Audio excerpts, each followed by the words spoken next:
Multi-day storm has dumped on the valley. Yeah, our very own Kellen Harmon is live joining us this morning near I-94 in West Fargo, showing us some real-time conditions. Hey there, Kellen.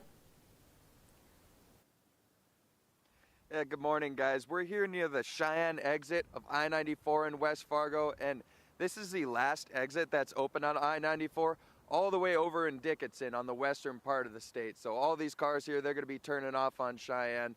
And I don't know if you can see behind me, you can see the wind blowing across the road. You could see it blowing in front of the lights here. It's just like a white mist. Earlier we were in Fargo neighborhoods and it didn't seem like there was that much snow. It seemed like it was just a fine powder. When you come out here, it's much different perspective. And I-94 is better than it was yesterday, but it is still tough. There's still slippery gunk all over the lanes, so you're going to want to be careful on there. I even got stuck yesterday trying to get food yesterday. So make sure you're packing a shovel. That will save the day. We lost a lot of good men at the Arby's on 12th. So be safe and make sure you have equipment and take some extra care on your way to work this morning. Reporting live in West Fargo, Kellen Harmon, back to you guys. Yeah, all bundled up there. Hopefully you're keeping warm, shoveling every sidewalk by sidewalk here in Fargo. Moorhead as he's done, but Kellen reporting live. Thank you. Time now for a look at our storm team forecast. Let's head right on over to meteorologist Lisa Green. Well, good morning. We're not quite done with this system just yet. We're adding a little more snow to the mix, and the wind is still out there whipping things up. So we've got that blizzard warning that's been extended now until 6 o'clock this evening. So we're looking at basically right at the Devil's Lake area, points south into the James River Valley, back over to Valley City and Lisbon area, all included in that blizzard warning until 6. That's where the wind is likely to be strongest and last the longest, along with, of course, any falling snow. Now, just east of there, a winter weather advisory. Grand Forks, Fargo included, kind of right in the heart of the valley there. That's where we're looking at some issues with blowing snow from time to time. We're still getting some snow, so still hazardous, but maybe not quite to the level that what they'll be experiencing a little farther west. And just a couple of counties there in red, still under a winter storm warning, including Traverse County in Minnesota. So here's a look at the latest radar. You can see that we've got those scattered snow showers still making their way through the region. They're not as intense as they were, and they're more widely scattered, but they're still out there. And you're going to have to do some clearing up today, just like they're doing down at, or up into the Devil's Lake area at the home of Economy Skycam. There you can see multiple vehicles working on clearing the snow. Here's a look at our temperatures. In Devil's Lake, it's only 18 degrees. That's not bad for this time of year, but we've been so warm this week with this event that that's going to feel a lot chillier, especially when we factor in the wind.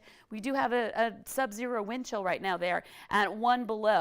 It feels like 16 in Bemidji, even though we're at 26 degrees. Moorhead, Fargo, and in Grand Forks into the mid-20s, but single-digit wind chills right now. So, again, cold for anybody who's out working on clearing the snow, and windy too. Northern Valley, you can see it's west, where we have some of our strongest gusts into the 30s, and even Grand Forks, a gust to 36 miles per hour. That wind blasting in out of the north still in Jamestown, a gust to 37 miles per hour there, but still seeing some gusts into the east, into the 20s as well. So it'll be tapering off for those of us in the east today a little bit sooner, but we are going to see that chance for some snow off and on through the day today, and the wind as well. So this is something that's going to be an issue for us all day. It gets better heading into the nighttime hours tonight beyond our planner here, but it's going to take its time. So we're still working on cleaning up. We're still having to deal with more falling snow. I'm thinking a lot of places in that 1 to 3 inch range for your final totals for today, adding on to, of course, the entire storm event. And then into this weekend, tapering off Saturday, but look at those temperatures. It's going to feel a lot colder this weekend. It gets worse, though, unfortunately, heading into next week. So now's your time, once that snow ends, to get it cleared up before it hardens up with this Arctic air that's taking over for next week. We're looking at several days in a row below zero. So we're getting hit with all of that winter weather that Mother Nature has to offer here over the next couple of weeks. And at least this first round is going to be winding down today. Yeah, at least. 'Tis the season. We got back-to-back first alert weather weeks to look forward to. Thank you for the updates this morning, Lisa. All right, let's jump right on over to Jordan for some real-time travel conditions this morning. Yeah, 'tis the season for icy roads as well. That's what we're looking at here with our North Dakota DOT map. Whole state shaded in red. That means no travel advised. In fact, we even have some pretty major roads that are closed here this morning. I-94 from West Fargo on over to Dickinson, closed. That red line right there. I-29 from South Fargo to the South Dakota border also closed this morning. So the only interstate that's currently open out of the metro is I-29 going north, but even that is some tricky travel here this morning. We also have Highway 281 south of Jamestown that is closed. We have Highway 52 going northwest of Jamestown, also closed this morning. Highway 46, which runs to the south and parallel with I-94, closed this morning. And then Highway 2 going from the start of Ramsey County to the west, closed this morning, goes right through Devil's Lake. So you got to watch out there. All these little icons that you see on the map, those red exclamation points, means that there's going to be some difficulty on the road. There could be drifting, could be a car stalled out or something of that nature. Taking a look at Minnesota maps here, I-94 in the state of Minnesota, partially to fully snow covered. We actually look like we just have a crash that popped up here or a spin out something.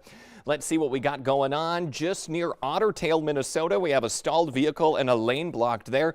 And with this lower visibility, if you're coming up on a stalled vehicle, it could spell trouble. Taking a look at Highway 10, partially to fully covered with snow this morning. Around Grand Forks, Thief River Falls, those roads fully covered with snow this morning. The highway going into Bemidji this morning as well is partially covered to fully covered. All of this snow, heavy wet snow and that ice is also causing some power outages here for the region. Let's take a look at Minnesota. Doesn't look too good there right now this morning. 34,860 customers without power in our area, one of the biggest counties with folks without power. Hubbard County, more than 1,000 customers without power in Hubbard County. Let's take a look here at the state of North Dakota to see what folks are dealing with there when it comes to these power outages here this morning. It looks like, that has ticked up since we've last been on this morning. That's not good. 2,353 customers without power. Grand Forks County, actually, one of the big areas. 1,500 customers without power right now this morning in Grand Forks County. It looks like it's coming from Nodak Electric Cooperative. So if that's your provider, you might be waking up to those blinking alarm clocks. Anyway, we're going to be keeping you updated all morning long on the Valley today and on the VNL News app with these road conditions and power outages. Ashlyn? Yeah, thank you for that real-time update, Jordan. It's been a crazy week for school closings and switch-ups across the valley, but things are beginning to look a little closer to normal. More than 70 districts have checked in with us overnight, with about half saying they're starting a few hours late today, so be mindful of those start times as they are delayed. That includes West Fargo, DGF, Wahpeton, Breckenridge, Kindred, Grand Forks, and East Grand Forks, and Crookston.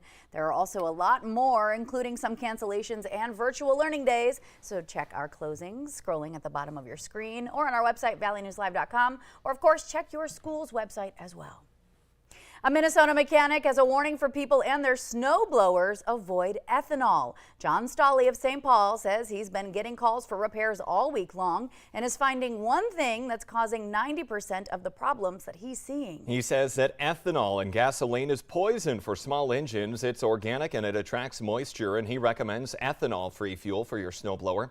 The other tip: know where you're clearing, so that way they're not doing repairs on people who maybe ran over something like a rock or a branch while they're blowing that snow. Look at this. It's a television engineer's worst nightmare. 2 towers in South Dakota collapsed under an accumulation of ice from this week's winter storm. An 1,800-foot KDLO tower fell Wednesday morning. And then later that morning, a second 800-foot tower collapsed, taking out a power line. That's for Kello TV out of Sioux Falls. They are still available, though, through DirecTV, Dish Network, cable and streaming providers, but their on-air services will be impacted until that tower can be restored. We'll take a look at this video right here. North Dakota shuts down those interstates for a reason, and when they do, troopers are often stationed near those gates to block that traffic. Yesterday, a patrol dash cam caught a semi on I-94 near Jamestown smashing right into a gate right in front of the trooper, who had to back up in a hurry to get out of the way.